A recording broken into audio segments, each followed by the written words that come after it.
On this episode of Locked On Angels, Rhett Bollinger wrote an article for MLB.com and shared 5 questions that the Halos need to answer before the start of the season. So what are the 5 questions and how should the Halos answer those questions? John and I have some answers. Let's get started. It's time to get locked on with Mike and John, and this is Locked On Angels.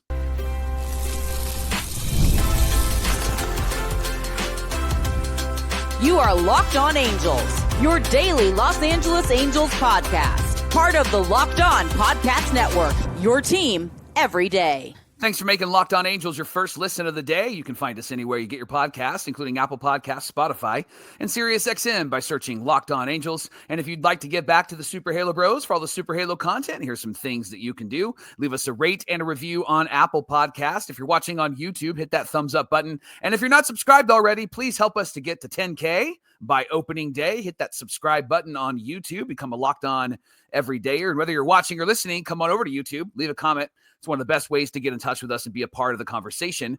And Johnny, Super Bowl 59 is almost here. It's this Sunday, and there's no better way to make every play more exciting with FanDuel, America's #1 sportsbook. Right now, new customers can bet $5, and if you win, you'll score $200 in bonus bets. Just download the app or head to FanDuel.com to get started. Thanks for being here for this episode of Locked On Angels, where it's your team every day. You've got the Frisch Brothers here with you, a.k.a. the Super Halo Bros. My name is John, and that's my brother Mike. And my name is Mike, and that's my brother John. Hey, we're getting geared up for 5 days a week starting next week, Mike, a week from today. So this week will be 3 days a week, and then we'll be back to our full-time 5 days a week, Monday through Friday, every single weekday, talking Angels baseball with you. It's going to be here before you know it. We'll be in season and it'll be crazy, but we will be back to 5 episodes starting next Monday. On today's show, though, there's 5 questions the Halos need to answer before the start of the season. Mike, why don't you get us started with question number 1? Yeah, it's the question that I think everybody's asking, and I think that they're afraid to give an answer, and if they give an answer, they don't like the answer, right? So how much more will the Angels add before the start of the season? That was question number 1 in Rhett Bollinger's article. Of course, the Angels added Yusei Kikuchi, Travis d'Arnaud, Kevin Newman. They traded for Jorge Soler. But, John, they did all of this before the end of November. Yeah. And then since before then, I even shave my winter beard, or you know what I'm saying?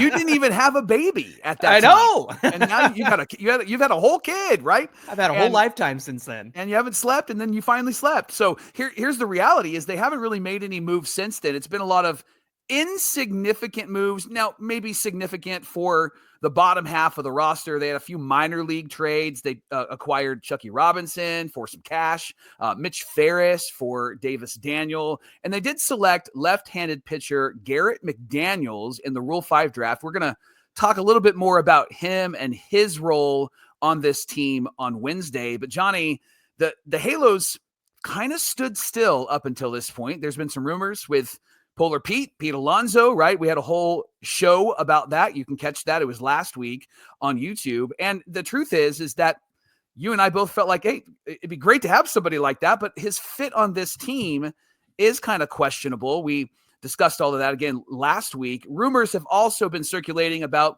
who the Angels have checked in on. They seem to be connected to everyone, right? But I just saw this one in Rhett's article that they had checked in on Alex Verdugo. Hate it. I'm not a fan, and it doesn't do what the Angels have said they want to do. They need a left-handed bat. He is a left-handed bat, but the narrative that Perry has thrown out there is that he wants a power bat, and Verdugo is not that.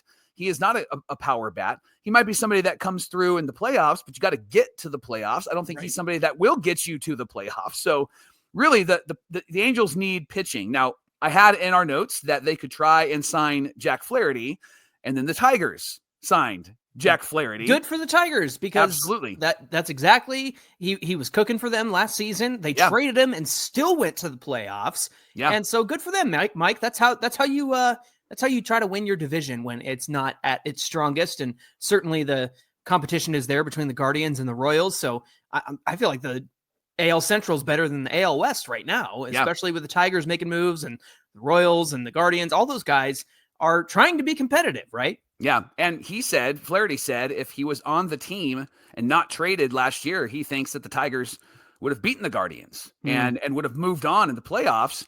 And so it's a 2-year deal. It seems very simple, seems very basic, right? And so it's just one of those things where it's like, man, Angels, like that seemed to be somebody that was prime for your team. And then, of course, Nick Pavetta's out there. Rhett Bollinger mentioned him as somebody that the Angels could look at. But all of this is just rumors. It's all just swirling. Angels are connected to everyone. Now, at the winter meetings in early December, Perry did indicate that he's expecting to add to the roster. So here's the question, John. Is there still reason to believe that the Angels are not done yet? Yeah, I believe that they are not done yet. This is the time of year where you're going to see the bullpen arms, the relief arms. They're going to add those guys. They might even add them, the week before spring training or the week of spring training starting. But that's not answering your question, Mike. Yeah. Answering your question of, are they not, do I believe they're not done yet? Being not done is a Pete Alonso type of signing, maybe even a Nick Pivetta type of signing. That's what it means when you say they're not done. Because yes, technically they're not done, and they will get their relief arms. They'll do something there, right? At the same time, you and I both know when we say, are they done? Are they not done? We're talking about the impact moves. Yes. Yeah.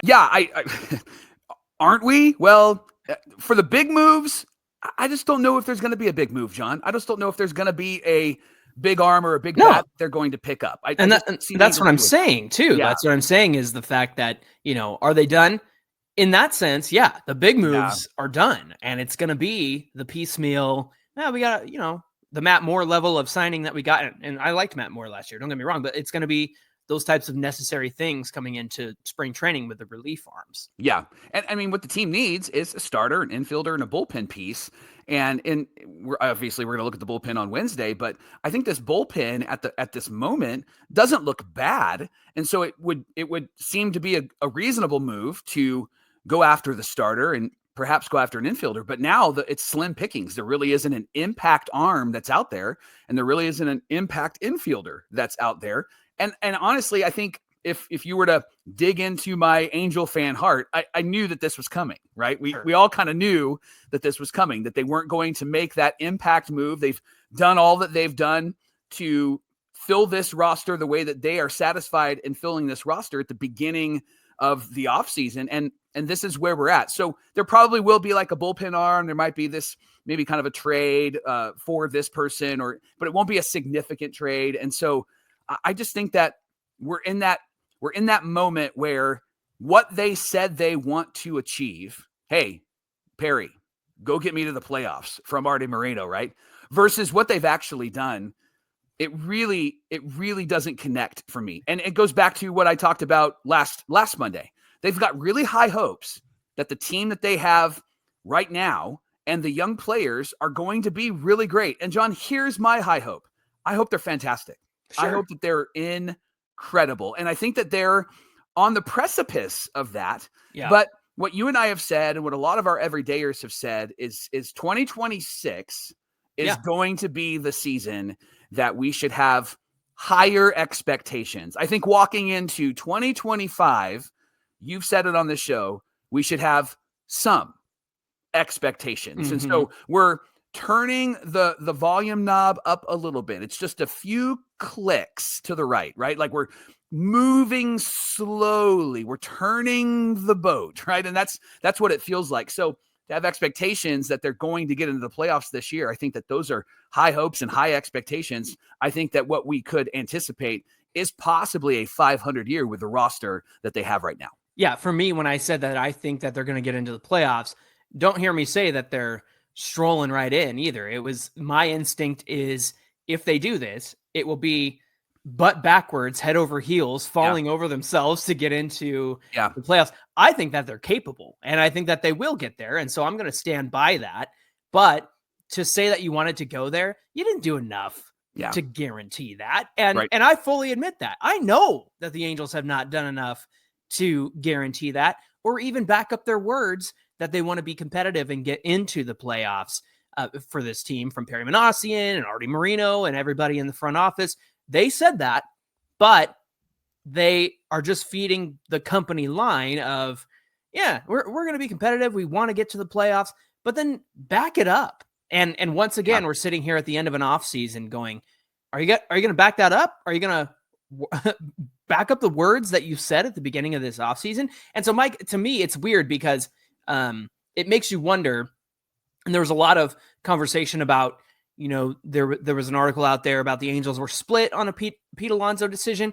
And to me, that screams Artie Moreno doesn't want to pay, or, Perry Manassian wants somebody, but Artie doesn't want to do it, or maybe even vice versa. Maybe Artie wants to do an Artie move, and Perry's like, I don't know if that's the right idea or the right call, Yeah. And so again, it goes back to, all right, what's the holdup here? And who's holding it up? Because this seems to be the problem every single season. I like what they've done. Don't get me wrong. Yeah. They're a better team than last year. That's 100% true. But the problem and the sad reality is you're a better team, yes, by what you added, but by more of what you subtracted from this team and ditched. And so that's not, we're going to add more. You got rid of stuff that didn't do well for you last year. And I think it's really silly to have to factor that into the equation. That's the reality is, they are a better team than they were last year, but it's not what you said you were going to do. Mm-hmm. And at this point of the offseason, who's left? Bregman? Right. Pivetta, like you mentioned earlier. I mean, right. I don't know. And to me, I think it screams that they have an idea in mind that this is going to be very similar to last year, where the young guys play, they get full seasons, all the stuff that you and I said coming into last year. Hey, give Joe Adell a full season's worth of at-bats. Let, Nolan Shawnow show what he can do in a full season. Let Logan O'Hoppe have a full healthy season. Zach Neto, let him play a full season and then see what you have at the end of the season. Well, now we're there, and it's starting to feel like that there's some moves that they will make, and we're going to be talking about those coming up here in just a second, including, is Ben Joyce ready to be a closer? So we'll get into that conversation. We want to thank you for making Locked On Angels your first listen of the day. In addition to that, is Christian Moore going to be on this opening day roster? We're going to get into all of that coming right up. Today's show is brought to you by FanDuel. Super Bowl 59 is this Sunday. It's one game, two teams, endless possibilities, and there's no better way to make every play more exciting than with FanDuel, America's #1 sportsbook. Whether it's predicting the first touchdown or calling the MVP or even betting on the coin toss, FanDuel makes it easy to get in on all of the action. Live betting all game long. You can adjust your bets as the game unfolds. You can feel the thrill from kickoff to the final whistle. And the live betting feature allows you to stay involved no matter what's happening on the field. And this app is really easy to navigate. Plus, you can place a $5 bet and potentially get $200 in bonus bets just by watching the Super Bowl. You can download the FanDuel app right now or head to their website, FanDuel.com, to get started. Bet $5, and if you win, you're going to score $200 in bonus bets. That's FanDuel.com, and you can bet with FanDuel, the official sportsbook partner of Super Bowl 59. This is the Locked On Podcast Network, where it's your team every day, and we thank you for making Locked On Angels your first listen of the day. We're discussing an article that came out from Rhett Bollinger, who covers the Angels for MLB.com, and it was the 5 questions the Halos need to answer before the season begins. And the second question was, are the Angels comfortable with Ben Joyce as the closer? This came from Rhett's article. He said after adding a sinker, or as we like to call it, the splinker, to his arsenal last year, Joyce posted a 0.85 ERA over his final 31 2/3 innings. That's across 28 games. Ben looks to be the favorite to start the season as the Halos closer. And we all know that Carlos Estevez ended up with the Royals, so he's not coming back. And again, Mike, there's an AL Central team doing a real good job at being competitive in their division. And the big question here is he ready? That is Ben Joyce. He has yet to prove he can stay healthy for a full season. And now there's questions on if he can handle the pressure of pitching in back-to-back days multiple times a week. That was a step in the right direction for him last year, where he did go out back-to-back days, and he had not done that in the past. Now, Robert Stevenson is also in the mix, could get a look at closer once he returns from Tommy John surgery, but there are definitely questions about him as well. He was really good with the Rays at 2.35 ERA across 42 games, 38 and 1/3 innings pitched, 60 strikeouts. Dang. Mike, you're going to love this. A 0.67 walks and hits per innings pitch or whip. And then we always talk about fielding independent pitching. That's what the pitcher can control from the mound in terms of strikeouts, walks, and home runs. 2.45 FIP. That's so good. Real good. And then a 180 ERA plus, 80% better than league average. But we all have to remember that before he was traded to the Rays, he was with the Pirates and had a 5.14 ERA in 18 games, a 1.4 whip, and a 5.33 FIP. He was 11% worse than league average. So the big question there is he going to be the same guy he was in Tampa Bay, especially coming off Tommy John surgery? And then what do you do with Joyce if you are going to put Stevenson at the end of this bullpen? Is he a setup guy, or is this Joyce's role to have? What do you say? I think it's Joyce's role to have, and I don't think that he's not proven that he can handle this role. I get the back-to-back days. That's going to be important. He did have some of those last season. Yeah, he's got to stay healthy. I think, honestly, like I saw an article about him going, I think I can throw a lot harder than the 105 I threw. Like, Joyce, you proved it, bro. Thanks, man. You don't need to do that again. Yeah. Right. If you're a specialty pitcher, then by all means, go nuts. But we want you to be Troy Percival. We want you to be K-Rod. We need you to be at the back of this bullpen and to be a consistent pitcher first. Not Neftali Feliz, who just signed a minor league deal with the Mariners. We don't need that. We need him.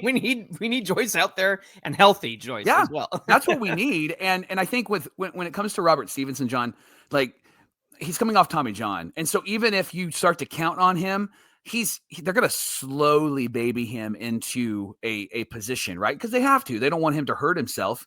And I'm really concerned about his numbers outside of Tampa because the numbers he had with Pittsburgh are more in line with who he was. Now, Tampa did figure something out, and so he's carrying that with him, right? And he's got a great pitching coach in Barry Enright, and he's got some good people around him in Anaheim. But I think that you have to almost put him in the 5th inning, 6th inning role, the light duty. Hey, we have a huge lead or we're down by a whole lot. Let's get him some throws in. I think that's what his role might be when he first comes back. And right now he's not even going to be ready for the start of the year. So Ben Joyce, the answer is, I think, quite clear. He is the closer for this team in 2025. Yeah, especially when he's proven that he can do it. And once Luis Garcia and Carlos Estevez were off the team last year, Joyce was fantastic. Yes. And nothing about him said, I don't know if he can do it or not. And here's the thing, Mike, regarding the health issue, I mean, he doesn't have to throw that fastball every single time, which is what he was doing last year and the first half of 2024. Last year being 2023 and the first half of 2024. He's got the splinker and not as much wear and tear in terms of how hard you're throwing it or the velocity that you're getting on that pitch. So he's got options where it's not a one-trick pony that's going to wear out his elbow. Yeah. I think it was good that they shut him down because they said, you know what? It's not worth risking your future health for this lost season. And so I think it's his role to have. And I don't think there's any reason to not give him that role. I understand maybe if you brought in a veteran like a Carlos Estevez, then maybe that's the question here. But as this roster stands now, I think it's Ben Joyce's role to have and to lose at the end of the day. Yeah, and you mentioned bringing in a veteran for the bullpen position. It doesn't have to be a closer, but it could be somebody that could be a benefit to this bullpen. Now, Rhett did point out, and God bless him, the Angels did bring in some veterans in 2023. Those veterans were Tony Watson and Steve Cishek. That was 2021. That was 2021. Oh, that was 2021. It feels like recent because it was so awful. Now, Tony Watson wasn't bad. They actually dealt him, didn't they? And they got something for. I gotta fact check myself. We gotta fact check that one. But Cishek, man, Cishek drove me insane. I know that you can look at the 1,000-mile above the innings and the ERA, and it looks decent. But he just drove me insane. But that was 4 years ago now. Insane. But it just goes to show why the Angels should be very careful about who they bring onto this team, because they've had some terrible signings. They've had some terrible luck. Johnny, there's a lot of talk about who they should bring into the bullpen. Do the Angels need a bullpen piece? I know we're going to go into more depth on Wednesday, but do the Angels need another bullpen piece? You got to have somebody who's been there before and is reliable, and you have the money to do it. And you said it the other day, and we've said it many times on the show, bullpen pieces are volatile. They're unreliable. You never know what you're going to get. You can only go off of what they've done recently. If there's any recency bias, apply it toward a bullpen piece, because unless it's like, a Aroldis Chapman or Mariano Rivera, right? Like those are the only guys you can trust to still be like who they are. But when it comes to other bullpen pieces, look, you mentioned Tony Watson, Steve Cishek, Ryan Tepera, and Aaron Loup coming off the great seasons. Aaron Loup had the best season of his life with the Mets. He came over to the Angels. Mike, I don't fully believe that it was Aaron Loup's fault. I think it was the unwise Matt Wise trying to get something out of these guys and telling them to do something that he wasn't comfortable with or didn't do with the Mets. I think Barry Enright is a much better guy to help sustain success. So that's why I don't feel uncomfortable with Stevenson coming back, other than the fact that, he's got to work his way back. You mentioned pitching in the lighter innings, the 5th, the 6th, or if they're ahead or behind by a whole bunch. But I think Barry Enright is somebody who can sustain success and see like, hey, you know what? Here's what worked with Cishek. Sorry, not Cishek. Here's what worked with Stevenson in Tampa. Let's continue to do that here in Anaheim. Now, big question. How much of a look is Christian Moore going to get? And the reason why we bring this up is not only because it was in Rhett's article, but Jared of Talking Halos, Jared Timms, on our Friday show, when him and Nate joined us, he said that he thinks Moore's going to be on the opening day roster. And I was like, hey, all right. Like, I think I am down with that. So do you think that Moore is going to be on this opening day roster, especially as things stand right now with the infield? What do you say? I say yes. And I think it makes sense why they haven't signed anybody, because I think that they have high hopes and big expectations for him. And why not? Why not? Because at this point, yeah. I mean, the guy tore it up in the minor leagues. He's going to tear it up in AAA if they have him in AAA. It's a bit skewed towards hitters anyway. And so why not give him an opportunity, especially with Zach Neto out at the beginning of the season? Why not have some fiery, passionate second baseman like Christian Moore out there and see what he can do? See, the light bulb went off for me when you said, especially with Neto out at the beginning of the season. And for you to suggest that, all right, you're missing some of Neto's fire to start this year. Christian Moore, especially when he got drafted, is like, I'm a winner and I'm passionate and I want to go out there and win. I say give him a shot. I mean, I would much rather see Christian Moore try and fail than Tim Anderson or the other guys that they've signed. And especially if it means less Anthony Rendon over at third base, and so that Rengifo can be over at third base. But Mike, this is kind of the same thing. It's last year. It was like, let's give Neto a full shot. Let's give Sean Noel a full shot. Coming into this season, Christian Moore, especially before 2026, when we think their competitive window opens, this seems like the perfect year to get him around Ron Washington and those guys to see what he can do over the course of this season. But what are your thoughts? I was just going to say, I think back to the Angels not liking certain players or putting certain players in really good positions, young players, playing some of the older veterans over these young players. And so if Christian Moore is on this roster, play him. Let him start. Now, don't do another Aaron Hicks thing like they did last year. If he's terrible in spring training, then I think that leaves it open for discussion. But I would rather see Moore at second base, Newman at shortstop, and Rengifo at third on opening day. And I would rather see that more often than not, and Rendon filling in where he can.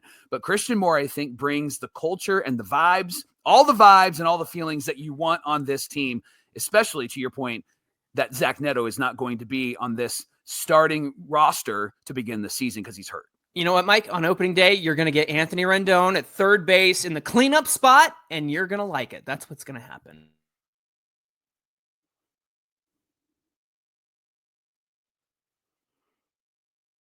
Johnny, question number 4 from Rhett Bollinger's article was, will the Angels acquire an outfielder, and will it affect where Mike Trout plays? Now, obviously, there's a lot of conversations about Mike Trout and will he move to a corner outfield spot?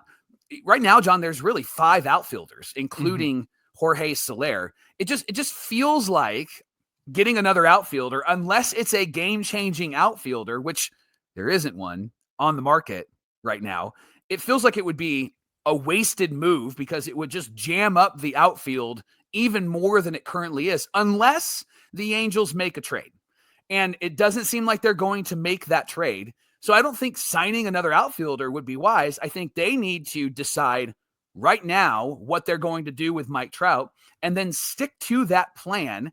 And then if Mike Trout wants to change the plan because he feels better or he feels worse, then be flexible and agile with that plan because he's Mike freaking Trout. And if you have him in the lineup and he's healthy, then you're going to get a really great bat and a really great player. So I don't think that signing another outfielder is a solution here.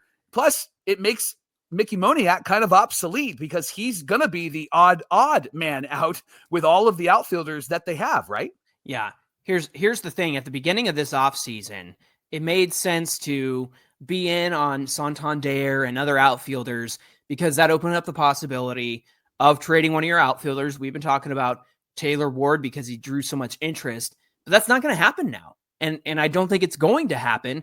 You could have addressed a need by trading one of your outfielders and picking up an arm or picking up a second baseman that you could use. But I don't think that's going to happen now. Yeah. And so this question of if they have another outfielder, I don't think that is a factor anymore. Now, you were talking about Mike Trout, and I was shaking my head. I don't know if you saw it, but you talked about, whether he feels good or feels bad, they need to be flexible with. I'm sick of that, Mike. Somebody needs to tell Trout, you're playing left field and you're going to DH 3 days a week or 2 days a week, whatever the case is, whoever decides it, it's Mike lost the muscle weight. We all think that he's going to be healthy and stay on the field. But who hasn't been very good at managing his health and staying on the field is Mike Trout, right? And so I think that you have to decide what he's going to be this season because this outfield question is ridiculous to me. The fact that it hasn't been addressed yet, I think it will be addressed once pitchers and catchers report, and we're going to see that. So it will happen. But in the meantime, we don't know what the plan is, but they got to have a game plan. I am so sick of playing this game of like, well, maybe he will play center field or maybe he will. And it's like, what, and it's like, this is your best guy on your team. This is your franchise player. This is the face of your franchise. You owe him the most money. Right. Keep him on the field for crying out loud. Make him healthy. Do something to keep him healthy because you've been doing this for 5 years we're going to see how Mike feels. Mike doesn't feel great. Okay. Yeah. Mike has not felt great. He does not feel great. Maybe he will feel great going into spring, but I don't want to lose him 29 games later. I'm sick of that conversation. I think what's speaking out of my Angel fan heart is they just keep doing the same thing over and over and over again, put lipstick on a pig when it comes to the organization. Right. And so that's where I think, like, I guess with Mike Trout, you got to do this. But so can I just say, brother to brother moment, thanks for smacking me in the face with that because you're right. You're absolutely right. They need to go, this is what we're doing. This is how we're doing it. And they have the manager to do it. Ron Washington could say whatever he wants. They're going to go, well, he is in his 70s and he's got all this credibility and he's got all this history and he's got all this respect. Whatever you want, Ronnie, we're going to do that. Right. And I think that's where they have a guy who can communicate that. And that's really, really important. He's going to drop a wash pearl of wisdom on Trout and say, all right, Mike, well, do you want to play in left field or do you not want to play at all? You know what I mean? Like, because I need you to be healthy. And the best place for that is left field and DH and sometimes. Or we can not make the show altogether. How about that? Yeah, exactly. Mike, how about Zach Neto? How long is he going to be out after undergoing shoulder surgery? Of course, he had the right shoulder surgery in early November. He's expected to miss the start of the season. It's unclear how long he's going to be out. The Angels are optimistic it'll be on the shorter end. Hey, that sounds like high hopes. But we will get a better understanding of where things are once spring training starts. The Angels got to have him this season. He led the team in wins above replacement and WAR, as we often refer to it. So the sooner he's back, the better for the Halos. We kind of address this.